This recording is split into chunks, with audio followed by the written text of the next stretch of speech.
할렐루야. 네, 오늘은 누가 의문을 파헤치냐, 누가 의문을 파헤치냐 라는 주제로 이 시대에 온 우리만 들을 수 있는 말씀, 이 시대에 온 우리만 들을 수 있는 말씀을 해주겠습니다. 기대됩니까? 이 시대에 온 우리만 들을 수 있는 말씀. 그럼 이제부터 본론 말씀 시작하겠습니다. 사명자라도 모든 자들이 모르는 진리 하나를 깨닫기까지는 수십 년씩 걸리고 수천 번씩 행해야 됩니다. 그는 고생하고 겪음으로 그 진리를 알았기에 그가 제일 그 귀한 가치를 잘 알고 그 진리를 행합니다. 그리고 하나님은 그를 표상으로 삼고 행하십니다. 그러나 사명자가 아닌 다른 자는 그 가치를 처음에는 모릅니다. 겪으면서 알게 됩니다. 문제가 생겼을 때 그 진리를 행해야만 해결되니 그때서야 그 진리를 좋아하게 됩니다. 이렇게 한 진리를 깨닫기까지는 한 시대가 가야 됩니다. 그래서 아예 다른 시대에서 깨닫게 됩니다. 구시대에서는 그들이 주장한 것이 모순이고 비진리라도 그것을 주장하면서 교파가 이루어지고 뭉쳐졌기에 그 교리에 대해 그 중에 누가 혹시 바르게 깨달았어도 뒤집지를 못합니다. 천주교나 개신교 모두 그 자체에서는 그 풍속이나 교리를 못 바꿉니다. 그리고 하나님은 다른 새 시대에 바꿔서 새 역사를 펴십니다. 지금도 그들은 예수님의 육신 부활을 근본으로 삼고 고백하며 예수님의 육신이 살아났으니 그 육신이 다시 온다고 기다리고 있습니다. 이것을 그 주관권에서는 못 바꿉니다. 비유컨대 이미 건물을 짓듯 했기 때문입니다. 이미 그곳에 땅을 사서 건축했기 때문입니다. 그리고 하나님은 다른 주관권에서 바꾸게 하셨습니다. 구약율법 역시 구약에서는 못 바꿉니다. 새로운 주관권이어야 바꿀 수 있습니다. 신약 새 시대가 오니까 하나님은 보낸 구원자 예수님을 통해 제도도 말씀도 새롭게 바꾸셨습니다.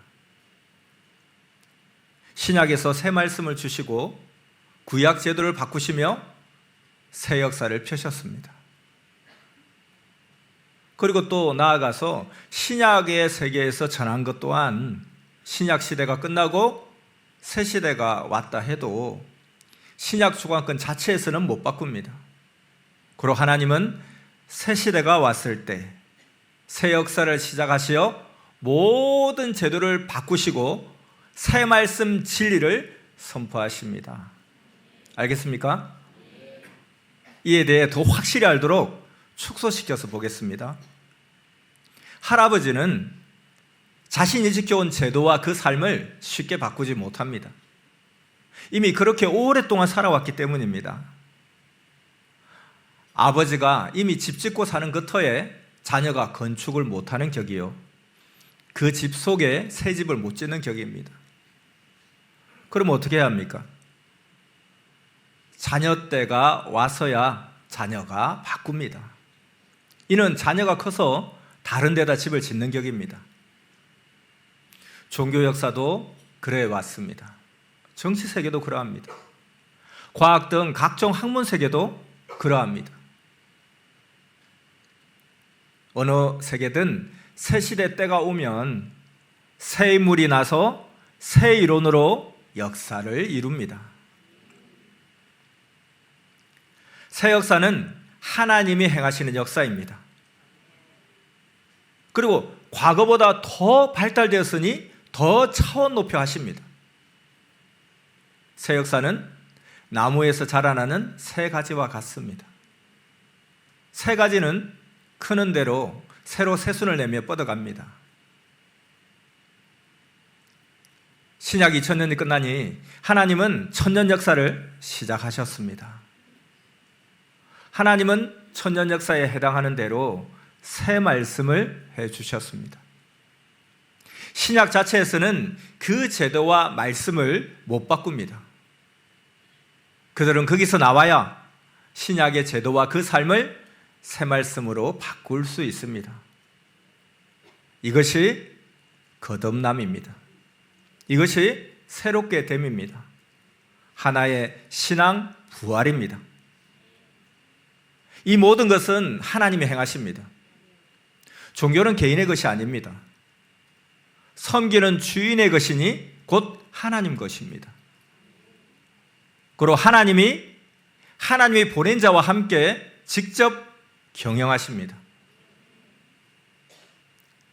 모세도 예수님도 보세요. 그 주관권에서는 새롭게 못하니 새 시대의 영으로 다시 와서 새 시대 사명자를 쓰고 역사를 펴셨습니다. 이것이 재림부활입니다. 또 재림부활이란 예시대 사람은 하다 못한 것이 있어도 육이 죽어서 더는 못하니 다음 새 시대에 영으로 와서 새 시대에 자기 대상의 육을 쓰고 그 대상이 하게 하여 새 역사에서 이상을 이루는 것입니다. 이것을 영재림부활이라고 합니다. 다시 와서 말한다 하는 것은 새 시대에 와서 말한다 함입니다. 구시대 주관권에서는 새롭게 안 되기 때문입니다. 어느 때는 선생도 이 사람에게 말을 해주어서 그대로 행하게 하면서 건설하고 새롭게 하려는데 잘 안 됐습니다. 그러면 그 사람은 그냥 그대로 그 주관권에 두고 다른 자를 통해서 새롭게 하게 합니다. 하나님도 이같이 역사를 틀며 해오셨습니다. 먼저 하던 곳에는 이미 거기에 맞게 주셨으니 새로 누가 온다고 해서 그 먼저 준 것을 뺏어서 새로 오는 자에게 주지 않고 순리로 다른 데다 새 사람으로 새로 시작하여 키우셨습니다. 이것이 이치요, 순리요, 이상세계의 다스림입니다. 이 사람에게 시켜서 건축을 했는데 어떤 것이 틀려서 다시 하려면 건축한 것을 다 뜯어야 합니다. 그런데 이 사람에게 다시 하라고 시키면 싫어하니까 다른 자에게 새로 시킵니다. 먼저 것은 먼저 것대로 그대로 두고 새로운 자에게 새롭게 시켜서 새로 건축합니다. 만일 시킨 일을 뺏어서 새 사람에게 주면 어떻게 되겠습니까? 먼저 한 자와 새로운 자가 서로 싸웁니다. 이게 옳다, 저게 옳다 하며 싸웁니다. 그러면 선생은 두 군데 다 옳다고 말하고 늦게 시킨 것이 더 새롭게 한 것이니 그것을 돕고 행합니다. 이것이 하나님, 성령, 성자 예수님의 가르침입니다. 월면동 건물도 한번 보세요. 전보다 더 새롭게 건축하지 않았습니까? 새 시대는 발달한 시대니 옛 역사에서 못한 것을 합니다. 이같이 섭리 역사는 새 시대니 천년 역사를 경영합니다. 세상 정치도 옛 주권자 안에서는 옛 주권자가 하던 그 주장과 그 일과 그 제도를 못 바꿉니다. 새 정치에 새 주권자가 와야 새롭게 다 바꿉니다. 사람들이 새 것을 따르고 가다 보면 옛시대 사람들도 후에는 이를 따라 했습니다. 할아버지 삶은 할아버지만 살고 자녀들은 자녀대로 새 시대 제도로 새롭게 삶을 삽니다. 정치도 구정권은 구정권의 체제가 옳다 하고 신정권은 새롭게 하고서 새로운 체제가 낫다고 합니다. 그리고 백성은 진영대로 차원대로 선택하여 따라갑니다. 다 하나님의 것이니 하나님은 다 도우시지만 새 시대에 더 행하십니다. 그렇게 새 시대는 온전한 하나님 진리로 더 새롭게 하니 잘 됩니다. 종교도 하나의 사랑의 대상과 같습니다. 먼저 택한 대상으로 그 시대의 뜻을 펴고 다음 또 사랑하는 대상을 택하여 새 시대의 뜻을 펴는 것입니다. 하나님께서 구약은 종급에 해당하는 배우자, 신약은 자녀급에 해당하는 배우자, 성약은 애인급에 해당하는 배우자로 택하여 하나님의 사랑의 대상된 자를 사랑하듯 그렇게 대하며 뜻을 펴가십니다. 고로 다 하나님의 것이니 싸우지 말고 자기에게 해당하는 시대 뜻을 펴며 살아가야 합니다. 알겠습니까? 그러면 우리 선미사는 어떤 시대, 어떤 뜻을 펴며 가는 시대입니까? 우리 선미사는 시대에 보낸 자를 머리 삼고 모두가 지체가 되어 하나님, 성령, 성자, 예수님의 신부급 신앙적 사랑의 대상이 되어 하나님의 뜻을 펴며 가는 것입니다. 믿습니까? 모든 것을 다 하나님이 주관하십니다. 아브라함 때도 본처 사라에게서 난 자식인 이삭을 중심해서 뜻을 펴되 후처 하갈에게서 난 자도 축복하며 뜻을 펴셨습니다. 창세기 17장 19절에서 20절에 나와 있습니다. 하나님이 가라사대 아니라 내 아내 사라가 정녕 내게 아들을 낳으리니 너는 그 이름을 이삭이라 하라. 내가 그와 내 언약을 세우리니 그의 후손에게 영원한 언약이 되리라. 이스마엘에게 이르러는 내가 내 말을 들었나니 내가 그에게 복을 주어 생육이 중다하여 그로 크게 번성케 할지라. 그가 12방백을 낳으리니 내가 그로 큰 나라가 되게 하려니와.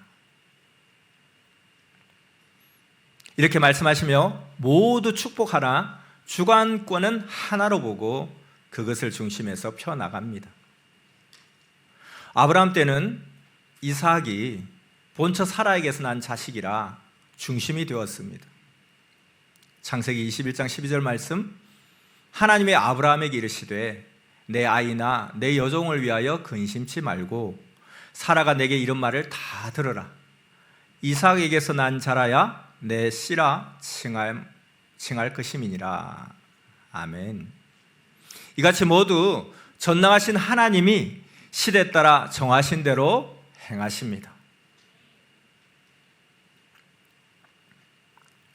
처음에는 새 역사가 때가 되어 시작해도 잘 모릅니다.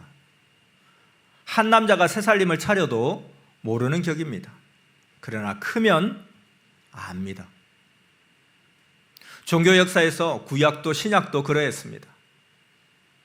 신약 역사를 새로 시작할 때 구약은 몰랐습니다. 도리어 하나님이 새로 역사하시는 신약을 보고서 구약인들은 노발대발했습니다. 루시퍼도 하나님이 새로 하시는 일을 하면 안 된다고 막다가 쫓겨났습니다. 그러므로 우리는 어떻게 해야 되겠습니까? 하나님이 어떤 일을 새로 하시면 아멘, 너무 좋아요 하고 잔치하고 좋아해야 합니다. 믿습니까? 선생님이 처음 이 말씀을 배울 때 예수님이 선생에게 말했습니다. 이 말씀을 다른 사람에게 말하지 말라 하셨습니다. 특히 개신교에는 말하지 말라고 하셨습니다. 불교나 타 이방 종교나 천주교는 보다 머니까 말해도 잘 모릅니다. 그렇지만 그래도 거기에도 말하지 말라고 하셨습니다. 가정의 일도 부모가 특별히 그 한 자식에게만 너에게는 내가 집을 사줄게. 너는 공부해라. 형제들과 같은 길을 가지 마라. 너는 공부해서 의사가 되라. 만약에 이렇게 말했다면 다른 가정의 식구들에게는 이것을 말을 안 해야 됩니다. 이웃들에게는 귓속말로 해도 됩니다. 남이니까 상관없습니다. 공부해서 후에 의사가 되어서 병원을 차리면 고객을 모아 운영해야 하기 때문에 이웃들에게 각종으로 말하기도 합니다. 그러나 형제들은 미리 알면 안 됩니다.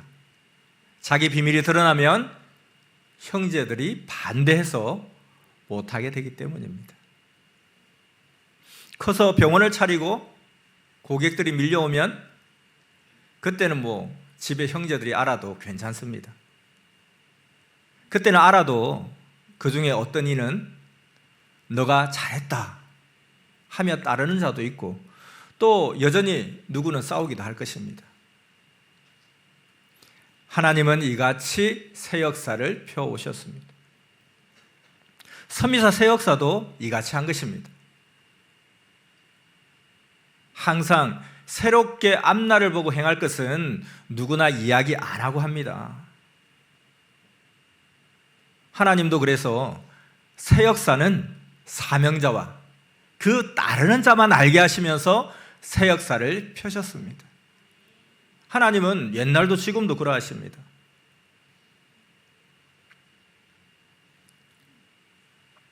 선생이 하나님께 물었습니다.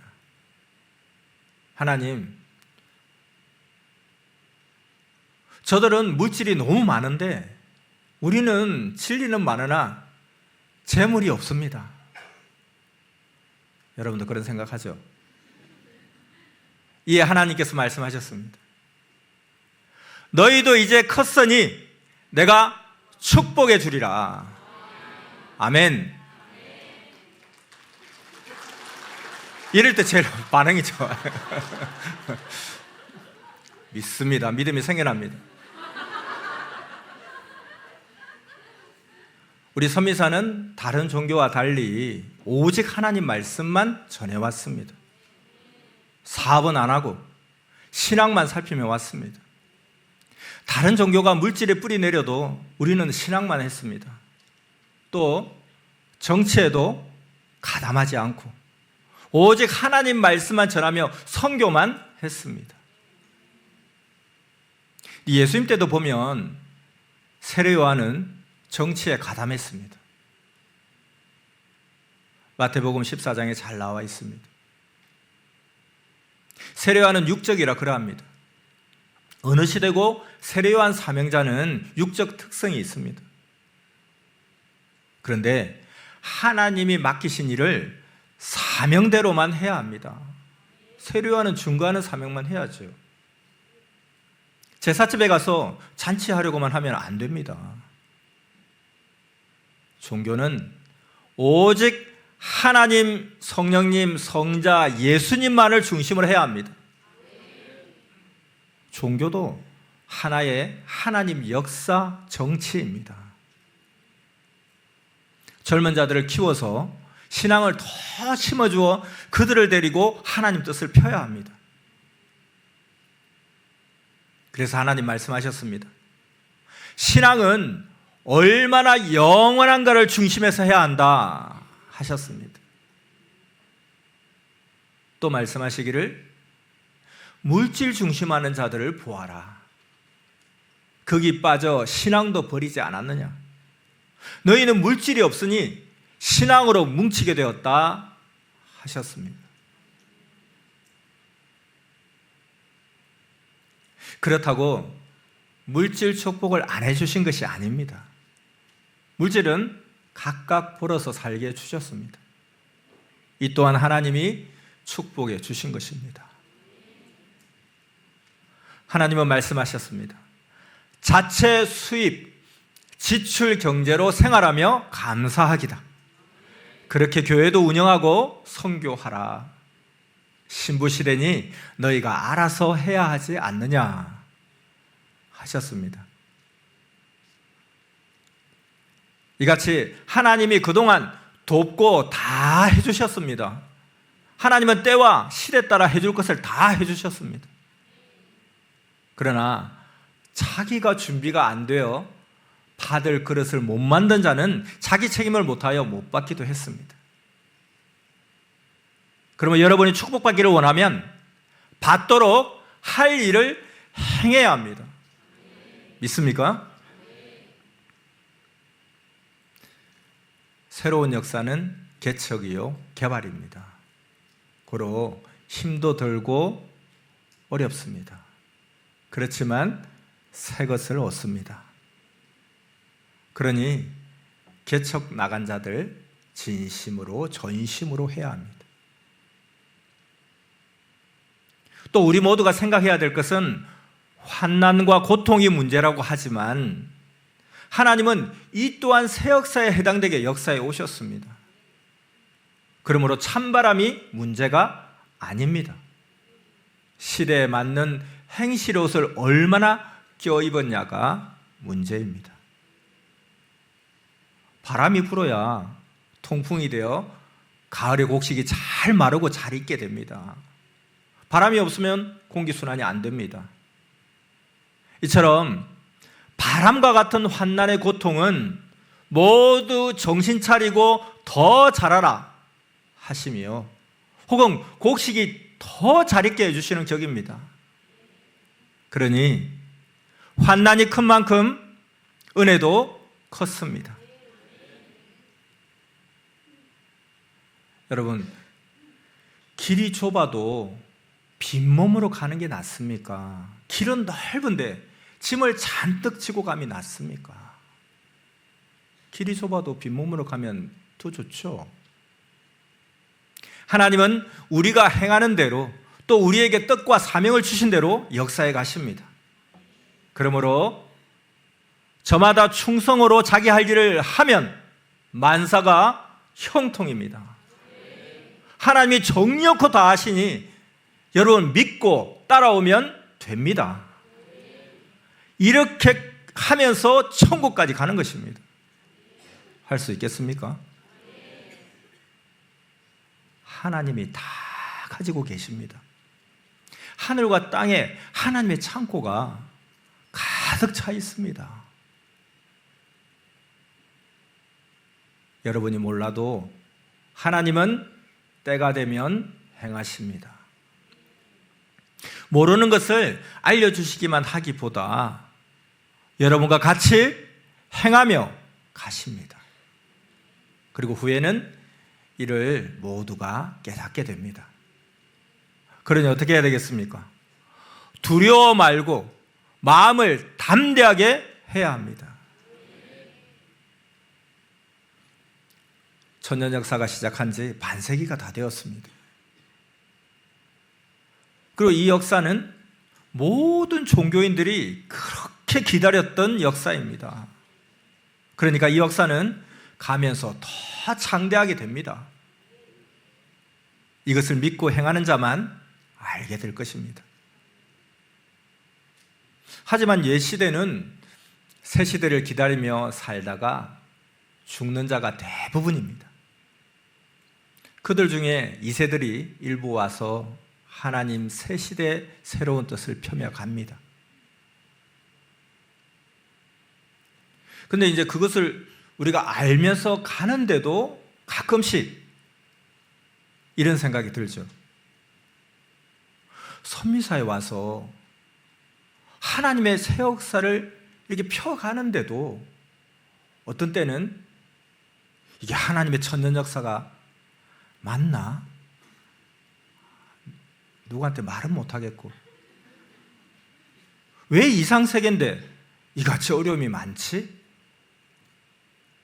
그런 생각을 합니다. 여러분도 그런 적이 있습니까? 왜 그러냐면 섭리 역사는 새 역사라 개발하고 개척하다 보니까 어려움도 많습니다. 그런데 지금 이렇게 창대한 구역사도 처음에는 다 그랬습니다. 또 하나는 새 역사라서 둘러싼 적들이 많습니다. 그래서 그렇습니다. 그러나 하나님이 경영하시니 하나님이 모두 쥐고 다스리십니다. 아멘.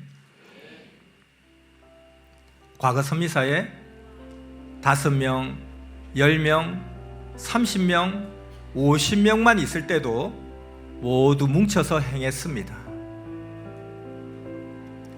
그때 선생이 앞으로 1000명도 된다 하니 모두 정말이냐고, 우리 당시에 정말 그리 되냐 했습니다.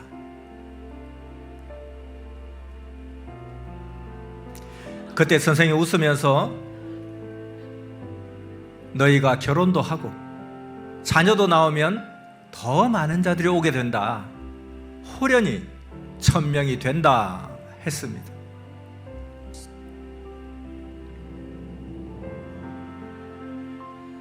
그 후 이리저리 몇 번 이동하면서 전도하니 그 후 30명, 50명이 안 보였습니다.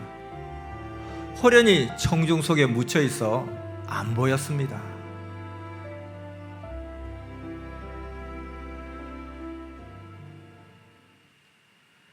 자, 그때도 저렇게 정말 1000명이 되냐 했는데 어느 순간 호련히 그렇게 되었습니다. 그와 같이 지금도 이 시대에 누군가는 우리 선미사가 언제 100만 명이 되냐 합니다.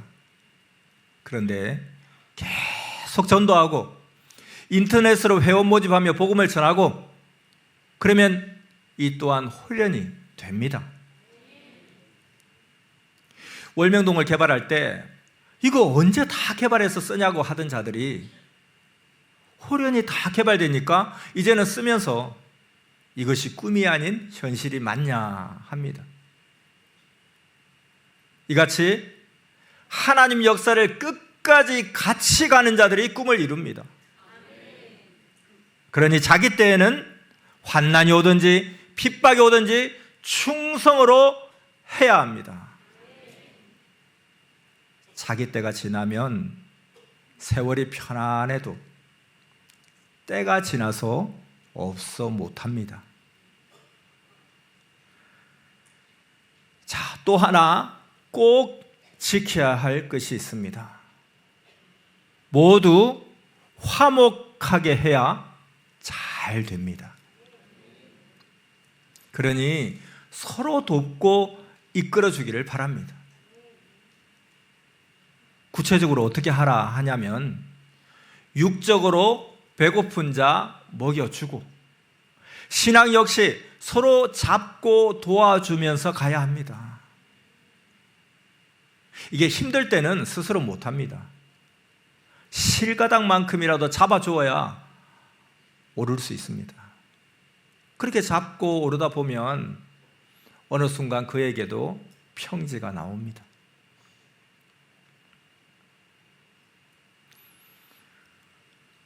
자기 공력을 세우는 것은 다 다릅니다. 저마다 자기 공력대로 자기 것이 세워져 갑니다. 근데 그 중에 하나 중요한 지혜가 있으니 그게 뭐냐면 이 골프를 칠 때도 멀리서 공을 치면 홀 인원 될 확률이 10,000대 1, 50,000대 1입니다. 근데 홀 가까이에서 칠수록 공이 더 잘 들어가겠죠.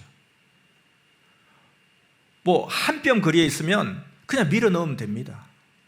한 뼘보다 더 가까이 있다. 그러면 칠 것도 없이 그냥 후 불어 넣어도 들어갑니다. 이같이 하나님도 성령도 주도 아주 멀리서 섬기면 승리하기가 어렵습니다. 가까이 할수록 쉽습니다. 힘들게 할 것도 없습니다. 가까이 하면.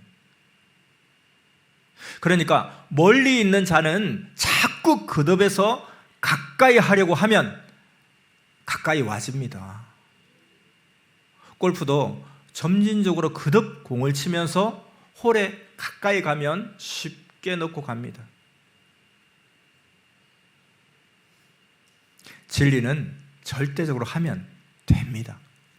만사가 그러합니다. 무슨 일이라도 계속 반복해서 하면 됩니다. 또 하나님은 하나님이 때와 뜻을 따라 틀기도 하십니다. 하나님이 트시는 자는 아무리 해도 안 됩니다.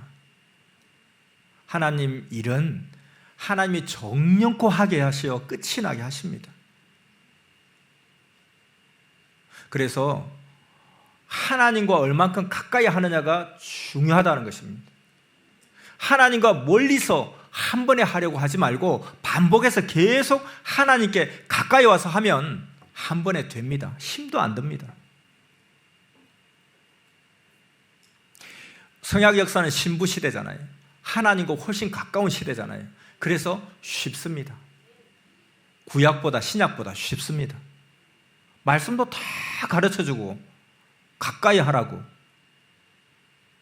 그렇게 지혜도 주시니 이 말씀을 듣고 하나님을 가까이 하는 자들은 모두 쉽게 해집니다.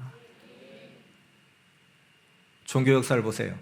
옛 시대일수록 지켜야 할 조건이 너무 많습니다. 특히 우상 종교, 샤머니즘 종교들은 절을 수백 번, 수천 번씩 해야 됩니다. 그 밖에도 조건이 너무 많습니다. 자기들은 신이라고 섬기지만 사람들이 아무리 조건을 지켜도 그들이 섬기는 신은 그 원하는 것을 단 하나도 주지를 못합니다. 그런데 하나님은 조건을 지키는 대로 다 주십니다.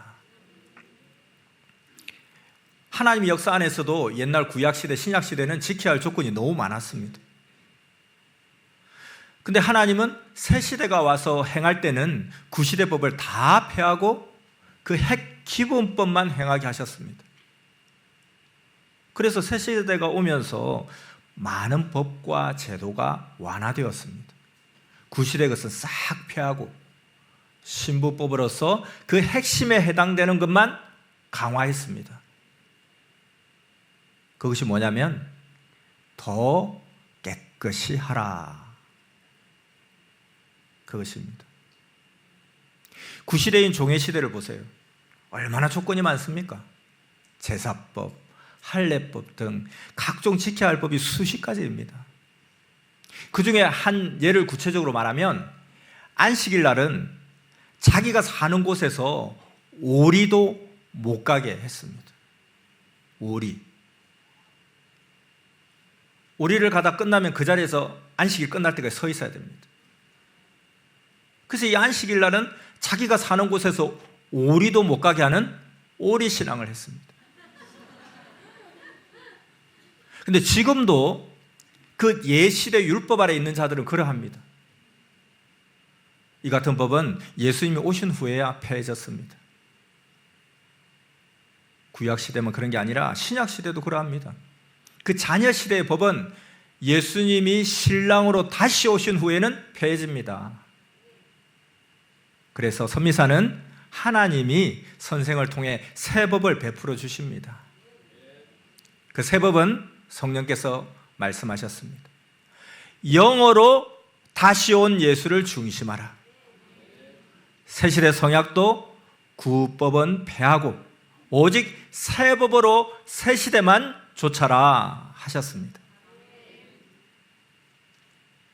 이같이 하나님과 먼 시대는 조건 세워야 하는 시간이 많고 가까운 시대는 이야기하고 사랑하는 시간이 많았습니다. 연애 때는 사귀며 세울 조건이 많죠. 그런데 결혼하면 조건이 없고 같이 생활하며 사는 것과 같습니다. 그래서 혼인잔치는 조건 세우는 때가 아닙니다. 사랑하는 시간입니다.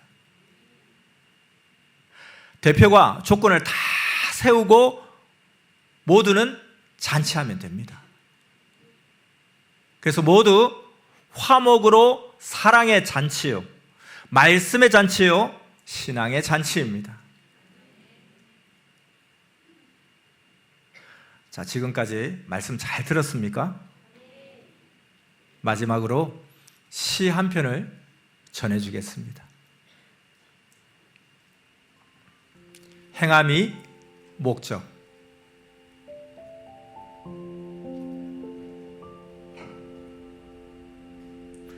하나님 시대에 세운 자도 구원자라도 하나님 그 뜻을 이해 못하면 먼저는 행해야 되기에 알리기보다 행하기부터 하게 하신다. 행하는 것이 목적이고 때 지나면 못 행하기 때문에 몰라도 우선권으로 행위가 앞서게 하신다. 깨닫는 것이야 늦게라도 깨달아도 괜찮기 때문이다. 행위가 목적이다. 몰라도 깨닫지 못해도 하기만 하면 된다. 크면 깨달아진다. 후에는 스스로 해놓은 것 보고 이래서 했구나 깨닫게 된다.